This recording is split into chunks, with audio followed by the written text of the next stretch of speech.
Terapeuta, você tem dificuldade de identificar um trauma emocional? Hoje eu vou te ensinar de uma forma simples como você consegue resolver esse problema. Quando você pega o seu paciente, nós temos dois tipos de paciente aqui, ó. Então vou colocar aqui os dois pacientes.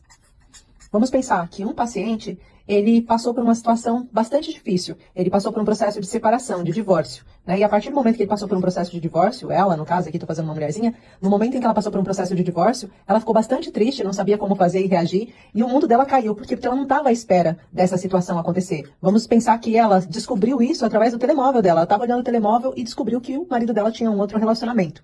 Esse tipo de situação aqui, quando o evento é único, quando aconteceu uma única vez, a gente vai chamar de TI.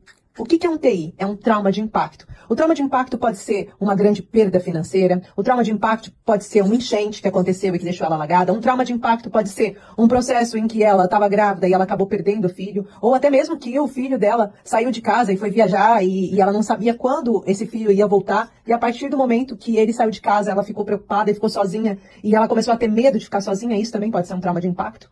Agora, vamos pensar que essa outra pessoa aqui, vamos pensar que João está vivendo a vida dele, e desde pequeno, que na casa dele, os irmãos dele, que eram maiores do que ele, sempre falavam para ele, faziam bullying com ele. Sempre diziam para ele que ele nunca ia ser ninguém, que ele não ia conseguir ser uma pessoa boa na vida, que João não ia prosperar, que João tinha sido encontrado na lata de lixo, ou qualquer outra situação. A partir do momento em que João passa por isso, João começa a ficar cada vez mais triste. E João depois cresce, imagina que João aqui, mais à frente, João já crescido, vamos colocar aqui um bigodinho para ele, o João já crescido arruma uma mulher que trata ele de uma forma como se ele não tivesse valor, diz que ele é incompetente, que ele não consegue fazer nada, que tudo que ele tenta fazer dá errado, e daí ele vai e se separa dessa mulher, aí ele começa a ter, ou seja, a mulher, imagina que essa mulher tinha um filho também com ele, e esse filho prefere a mãe ao invés dele. Ele começa a se sentir novamente desvalorizado, ele começa a se sentir mal novamente. Então ele passou por vários momentos parecidos. Olha, se você for ver, todos esses momentos ele teve o quê? Um grande D, um momento de desvalorização.